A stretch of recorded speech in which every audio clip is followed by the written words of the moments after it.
నమస్తే, welcome to Rudra studios. This is Kavya. So ఈ రోజు మనతో పాటు Soujanya real estate MD and Soujanya movie creations producer V Muralidhar గారు మనతో పాటు ఉన్నారు. నమస్తే సార్. నమస్కారం సార్, అసలు మీరు ఎక్కడ పుట్టారు? మీ ఫ్యామిలీ బ్యాక్గ్రౌండ్ ఏమిటి? అది జన్మస్థలం హైదరాబాద్. Okay sir. జియాగూడ అని పాత బస్సులో ఉన్నాను, అక్కడే పుట్టాను. నా పేరు ఉల్కుందాకార్ మురళీధర్. తండ్రి గారి పేరు ఉల్కుందాకార్ కృష్ణమూర్తి, తల్లి గారి పేరు ఉల్కుందాకార్ అనసూజాబాయి, భార్య పేరు వి శాలిని, ఇద్దరు అబ్బాయిలు ఒక అమ్మాయి. Okay sir. నేను జియాగూడలో ప్రైమరీ స్కూల్లో చదివాను, అలాగే కోటి వివేకవర్ధని హై స్కూల్లో చదివాను, ఇంటర్మీడియట్ ఉస్మానియా కాలేజీలో చేశాను, Osman university. Degree LN Gupta, post graduation MCom ఇన్స్టెన్స్లో రాశాను. అదేవిధంగా పిల్లలను ట్యూషన్ చెప్తుండే, కాలేజ్ లెక్చరర్ ఉండే, ఆ తర్వాత పుల్ల వ్యాపారం చేశాను, అకౌంటెంట్గా ఒక కంపెనీలో వర్క్ చేశాను. అసలు రియల్ ఎస్టేట్ మీద ఎలా ఇంట్రెస్ట్ వచ్చింది? రియల్ ఎస్టేట్లో మా స్నేహితుడు రాజేశ్వరరావు అని అతను మార్కెటింగ్ చేసేవాడు లక్ష్మీ హౌసింగ్లో. దాంట్లో నేను ఇంట్రెస్టింగ్ పెరిగింది, మా స్నేహితుడు చేస్తుండే నేనుగా చేయాలని. దాంట్లో నేను ఒక లక్ష్మీ హౌసింగ్ ఎస్టేట్లో కలెక్షన్ ఏజెంట్గా, ఎంఆర్ఓగా, పిఆర్ఓగా, జనరల్ మేనేజర్గా, డాక్యుమెంట్స్ ప్రిపరేషన్గా, ఇలా ఒకటి చేసుకుంటూ అందులో నేను నేర్చుకున్నాను. ఆ విధంగా నాకు రియల్ ఎస్టేట్ మీద మక్కువ పెరిగింది. అదేవిధంగా మార్కెటింగ్ చేయడం మొదలుపెట్టాను. ప్లాట్స్ నేను మార్కెటింగ్ అమ్మేవాడిని, 2-3 చోట్ల అమ్మి, ఆ తర్వాత నా మీద నమ్మకం ఉండే కస్టమర్స్కి నేనే ఓన్గా పెట్టుకోవాలని సౌజన్య రియల్ ఎస్టేట్ అని స్థాపించాను. చాలా గ్రేట్ సార్. ఆ విధంగా సౌజన్య రియల్ ఎస్టేట్ స్థాపించి నేను నా ఇద్దరు స్నేహితులు పార్ట్నర్షిప్గా తీసుకొని జడ్చల్ల రూట్లో కల్లెపల్లి అనే గ్రామంలో వాయిదాల పద్ధతిలో మొదలుపెట్టాను. నేను 60 నెలల స్కీమ్లోకి 600 rupees per month, 600 per square yard, 90,000కి 150 గజాలు, ఇట్లా ఈ విధంగా చేసుకుంటూ ఈ రోజు వరకు 25 వెంచర్లు కంప్లీట్ చేశాం. అసలు మీరు ఎంతమందికి ఉపాధి కల్పిస్తున్నారు ప్రెసెంట్? 100 మంది మార్కెటింగ్ పర్సన్స్ ఉన్నారు, ఈ స్టాఫ్ ఉన్నది, సైట్స్ ఇన్ఛార్జ్, ఆ విధంగా ఒక 100 మంది వరకు నా దగ్గర ఉపాధి ఉన్నారు. ఆ విధంగా గ్రామ పంచాయతీ లేఅవుట్స్ అన్నీ చేసినాయి అన్ని. ఇప్పుడు ప్రస్తుతానికి ఒక 4 సంవత్సరాన్ని డిటిపిసి లేఅవుట్స్ మేము గ్రామ పంచాయతీ 600 నుండి 300 వరకు పరిష్కారం పెట్టాము, 50 మంత్స్ స్కీమ్. ఇప్పుడు డిటిపిసి కూడా అతి తక్కువ ధరలో అందరూ 10,000 15,000 పెడితే మేము ఓన్లీ 6,500 పరిష్కారం పెట్టాము. కొంచెం ఎదిగి ఈ స్టేజ్కి వచ్చారు ఇప్పుడు. అంటే మీనింగ్ దాంట్లో roads, drainage, water, electricity, gated community, ఈ విధంగా ఉంటుంది. ఇమీడియట్గా మనం ఆక్యుపై చేసుకొని ఇల్లు కట్టవచ్చు. ఇప్పుడు డిటిపిసి వెంచర్ చేస్తున్నాను. బయట రియల్ ఎస్టేట్కి మీ రియల్ ఎస్టేట్కి అసలు తేడా ఏమిటి? మాది మేము చేసేదానికి పేదవాళ్ళకు, మధ్యతరగతి వాళ్ళకు, అందరికీ అందుబాటు ఉండాలని, ప్రతి ఒక్కరికి లబ్ధి చేకూర్చాలని. ఇప్పుడు బయట వాళ్ళు ఏంటిది, ఖాళీ ఉన్న హై క్లాస్ వాళ్ళకి ప్లాట్స్ ఇస్తారు. మేము మిడిల్ క్లాస్ వాళ్ళు కూడా కొనాలి, వాళ్ళకు కూడా ఒక ఇల్లు ఉండాలి, వాళ్ళకు ఒక స్థలం ఉండాలి. ఆ విధంగా మేము వాయిదాల పద్ధతులు వేసుకుంటే అతి తక్కువ ధరలో మేము లాభం చూడము, లాభం లేకుండానే అందరికీ అందుబాటులో ఉండేటట్టు ఆ విధంగా వెంచర్ చేసుకుంటాం. ఈఎంఐ ఆప్షన్ అనేది అవైలబుల్ గా ఉందా సార్? ఇప్పుడు ప్రస్తుతానికి అన్ని డిటిపిఎస్ లేఅవుట్స్ కంప్లీట్ కాగానే నేను ఫ్యూచర్లో ఫామ్ హౌస్ ఈఎంఐ లెక్క చేయాలనుకుంటున్నాను. ఆ విధంగా కూడా ఈఎంఐ చేయాలని ప్రయత్నం చేస్తున్నాము. ఈ నవంబర్లో ఒక వెంచర్ స్టార్ట్ చేయాలని అనుకుంటాను నేను ఈఎంఐ పద్ధతిలో. అసలు రియల్ ఎస్టేట్ లో తీసుకోవాల్సిన జాగ్రత్తలు ఏమిటి? ఇప్పుడు ఫ్లాట్ కొనుక్కోవాలన్నా, ఏం కొనుక్కోవాలన్నా అసలు ఎటువంటి జాగ్రత్తలు తీసుకోవాలి కస్టమర్స్? నేను రియల్ ఎస్టేట్లో తీసుకోవాలంటే ముందుగా పట్టా ల్యాండ్స్ ఉండాలి, ఎఫ్టిఎల్ ల్యాండ్స్ ఉండొద్దు.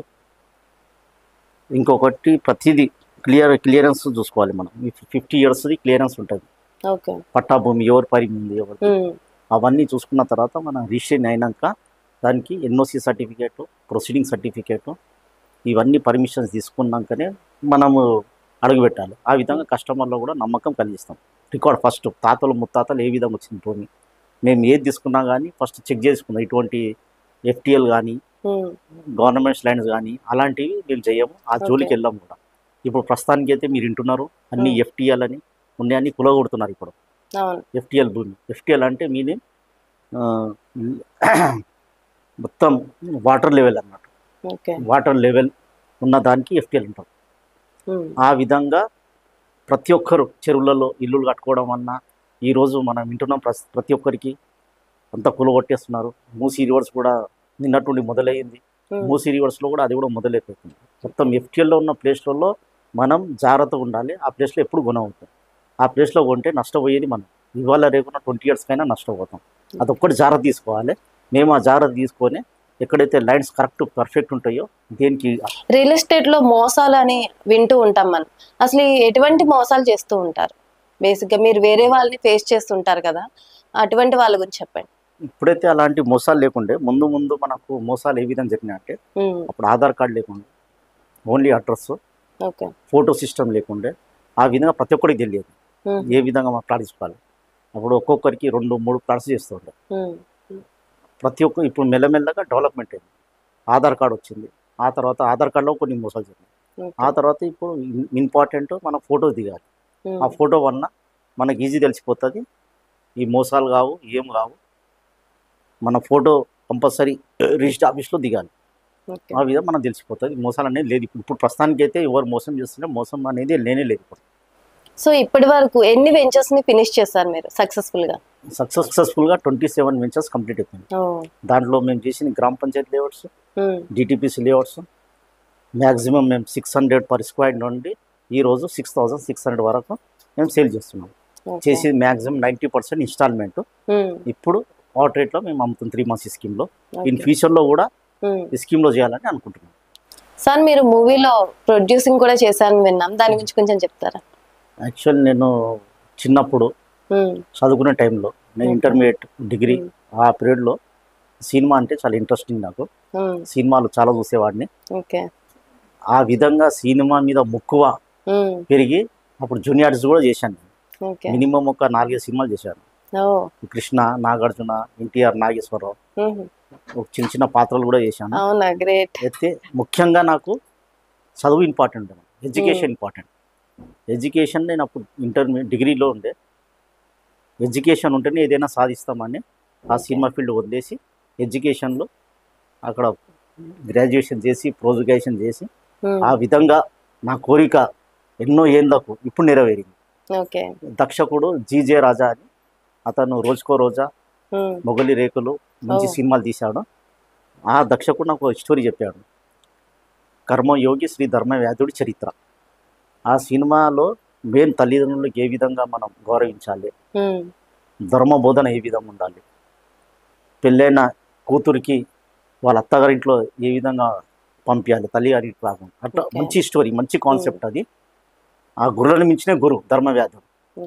ఆ కథని మన తిరుపతి బుక్లలో ప్రింట్ చేశారు. మానిటర్లో కూడా ఉన్నది సబ్జెక్టు. మా డైరెక్టర్ గారు ఈ కథని చెప్పి నాకు కూడా తీయాలని ఇంట్రెస్టింగ్ ఉండే. మొదటి సినిమా అయినా సరే మంచి మెసేజ్ సినిమా తీయాలి. ఆ సినిమా తీయడం వల్ల ఈరోజు ప్రతి ఒక్కరికి ఒక గురువు ఉన్నాడు, ధర్మవ్యాధుడు అనే గురువు ఉన్నాడు అని కూడా ప్రతి ఒక్కరు తెలిసి ఒక మంచి మెసేజ్ ఇచ్చారు మూవీ ద్వారా. మరి మీరు చదువుకునే టైంలో యాక్ట్ చేశానని చెప్పారు కదా, అప్పుడు మీ ఇంట్లో వాళ్ళు ఎలా స్పందించారు? అప్పుడు నేను కాలేజ్కి వెళ్తుండే, వాళ్ళకు అన్నిట్లో నేను పాల్గొంటుండే. అట్లా అలాంటిది ఇంటి వాళ్ళకి ఏం లేకుండే. నటించినా కానీ చదువు అనేది ఇంపార్టెంట్ ఉంటుంది కదా, మెయిన్ ఎడ్యుకేషన్ చేసుకుంటా అలా స్టూడియోలోకి వెళ్ళేవాడిని. పద్మాలయ, అన్నపూర్ణ స్టూడియో, అక్కడ షూటింగ్స్ ఎక్కువ. అప్పుడే హైదరాబాద్కి కొత్తగా ఫిలిం ఇండస్ట్రీ వచ్చింది. అప్పుడు మాకు ఒక మామయ్య ఉండే, అతను ఎలక్ట్రీషియన్ ఉండే. అతని ద్వారా నేను వెళ్ళాను. ఇంకా సినిమాలు ఎక్కువ చూసేవాడిని. అనుకోకుండా అదృష్టానికి అదే సినిమా మనం అంటాం కదా, ఏదైనా సాధించాలి అంటే ముందు మన ఒక చదువు అనేది ఇంపార్టెంట్. ఎడ్యుకేషన్ తర్వాతనే ఏదైనా సాధించగలుగుతాం. ఏదో ఒక రూపం మన హాబీ, నా సినిమా అనే హాబీ ఈ రోజు నెరవేరింది. ఇంకా ప్రొడ్యూసర్గా దాంట్లో కూడా యాక్ట్ చేశాను. అలా మూవీలో యాక్ట్ చేశాను. 2 పాత్రలు చేశాను. అసలు సినిమాని మొత్తం మొదలు పెట్టేదే నేను, కథను చెప్పడం ఒక గురూజీ లెక్క. ఆ తర్వాత హీరోని ఫాదర్గా చేశాను. చాలా గ్రేట్ సార్. చిన్నప్పుడు కళని ఇప్పుడు మీరు కళని సాకారం చేసుకోండి అంటారు కదా, అలా ఇప్పుడు మీరు చేస్తున్నారు. All the best sir. మీరు ఇంకా రియల్ ఎస్టేట్లోనే కాదు, మూవీలో కూడా ఇంకా పై స్థాయికి ఎదగాలని కోరుకుంటున్నాను. చాలా థ్యాంక్స్. అదేవిధంగా ఈ సినిమా వలన ప్రతి ఒక్కరికి నచ్చింది సినిమా. ఓకే. యూట్యూబ్లో కూడా పెట్టాము మేము. ఈ సినిమా వలన హీరోని కానీ హీరో విజయభాస్కర్కి పెట్టాము. బతుకమ్మ హీరో విజయభాస్కర్. ఓకే. అతన్ని కూడా నంబర్ ఆఫ్ ఛాన్సెస్ వస్తున్నాయి. టీవీ సీరియల్లో చేశాడు ప్రతిఘటన. నేను కూడా టీవీ సీరియల్లో చేశాను ప్రతిఘటనలో. ఓకే. ఒక మేనేజింగ్ డైరెక్టర్గా అన్వర్ అనే ప్రొడ్యూసింగ్ డైరెక్టర్ ఉండే, అతను నాకు ఆ పాత్ర ఇచ్చాడు. అదే సీరియల్లో రాజకీయ నాయకుడు లేక పాత్ర ఇచ్చాడు. 2 పాత్రలు అలా చేశాను, సినిమా 2 పాత్రలు. ఆ విధంగా సినిమా వల్ల సినిమా కెమెరామెన్ దేవరాజ్ మీకు తెలుసు, ఆయన ఎన్టీఆర్, రజనీకాంత్ వాళ్ళతో సినిమా, కృష్ణ వాళ్ళతో సినిమా కెమెరామెన్గా ఉంటే అతను మంచి మంచి టెక్నీషియన్స్కి పెట్టాము. హీరోని కూడా అనుషాని హీరోని కొత్త ఇంట్రొడక్షన్ చేసాము. ఆమె ఈరోజు తమిళ్లో మంచి యాక్ట్ చేస్తుంది. ఆ విధంగా సినిమా ప్రయాణం ఈ విధంగా జరిగింది. అదేవిధంగా సినిమా తీసిన తర్వాత నాకు ఎంతోమంది ప్రతి ఒక్క సంస్థ చీఫ్ గెస్ట్గా పిలిపి సన్మానించారు, మెమెంట్స్ ఇచ్చారు. కొన్ని అవార్డ్స్ వచ్చినాయి సినిమాకు.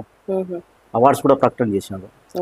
మలేషియాలో తీసుకున్నాం మేము, కఠ్మండు పోయాము, నేపాల్. అవుట్డోర్ కూడా చాలా ప్లేసెస్ కవర్ చేసినట్టున్నారు. ఇంకా మనకు పెద్ద పెద్ద సంస్థలు గుర్తించి మా డైరెక్టర్ గారికి కూడా బెస్ట్ ఫిలిం డైరెక్టర్గా అవార్డు వచ్చింది విశాఖపట్నంలో, తిరుపతిలో. ఈ విధంగా ఈ సినిమా వలన జనాలకు చేరింది మంచి మెసేజ్ అని. ఒక్క సినిమాకే ఇంత రెస్పాన్స్ వచ్చిందంటే మేము చేసుకున్న నెక్స్ట్ ఏ మూవీకి ప్లాన్ చేస్తున్నారు? ఇప్పుడు నెక్స్ట్ కూడా మంచి సందేశం ఉన్న సినిమాని తీయాలనుకుంటున్నాము. మంచి మంచి చిత్రమా అనుకుంటున్నాము. మంచి సందేశం. ఇప్పుడు కావాల్సింది సందేశాత్మక చిత్రాలే తీయాలి. అన్ని మంచిగా యూత్కి నచ్చేటట్టు, ఫ్యామిలీస్కి నచ్చేటట్టు, పెద్దవాళ్ళకి నచ్చేటట్టు మంచి చిత్రం తీయాలని ఆలోచన చేస్తున్నాం. సార్, ఇప్పుడు మూవీ ఇండస్ట్రీకి చాలా మంది యాక్టర్ అవ్వాలని, కంటెంట్ రైటర్స్ అవ్వాలని, డైరెక్టర్ అవ్వాలని ఎంతో మంది ఫ్రెషర్స్ వస్తూ ఉంటారు. అటువంటి వాళ్ళకి మీరు ఎటువంటి మెసేజ్ ఇస్తారు? మూవీ అంటే ఇవాళ ప్రతి ఒక్కరు సినిమా మీద ఏం నాలెడ్జ్ లేకపోయినా కానీ ప్రతి ఒక్కరు సినిమా తీయాలని ఒక స్టోరీ ఉండదు, ఏముండదు. ప్రతి ఒక్క సినిమా తీయాలని ఒక 1 వీక్ కూడా కాదు కదా, ఒక 1 డే కూడా చూడనటువంటి సినిమాలు తీస్తున్నారు. ఫ్యాషన్గా సినిమా అంటే ఒక మెసేజ్, మంచి సందేశాత్మకమైన చిత్రాలు తీయాలి. ప్రతి ఒక్కరికి ఉపయోగమైన సినిమాలు తీయాలి. సినిమాలు కొత్తగా నటీనటులు వచ్చే వాళ్ళు కూడా వాళ్ళ ఒక ట్రైనింగ్ అనేది తీసుకోవాలి. వితౌట్ ట్రైనింగ్ తోటి సినిమాల్లో నటించడం అంటే హావాభావాలు తెలియదు, సినిమా పేలవంగా ఉంటుంది. ఆ విధంగా సినిమాలో వచ్చేవాళ్ళు వాళ్ళు ఒక ఇన్స్టిట్యూట్లో చేరి ప్రతి ఒక్కరు చదువుని ఇంపార్టెంట్ ఇచ్చుకుంటా సినిమాల్లో దిగాలి. సినిమా అనేది ప్రతి ఒక్కరికి అదృష్టం. కష్టపడితేనే సినిమాలో పైకి వస్తాము. టెక్నీషియన్స్ కానీ డైరెక్టర్ కానీ వాళ్ళు మంచి స్టోరీస్ తీసుకొని, మంచి కథలు తీసుకొని, ప్రొడ్యూసర్ కూడా నష్టం లేకుండా మంచి కథలు తీసుకొచ్చి ప్రొడ్యూసర్ కూడా లాభం చేయడం. ప్రొడ్యూసర్ నష్టపోతే సినీ ఇండస్ట్రీ మొత్తం నష్టపోతుంది. ఆ విధంగా ప్రొడ్యూసర్కి లాభం ఉంటేనే ఇంకా 10 సినిమాలు చేయాలి, 10 మందికి ఉపాధి కలుగుతుంది. సినిమాకి చెప్పే అవగాహన అది.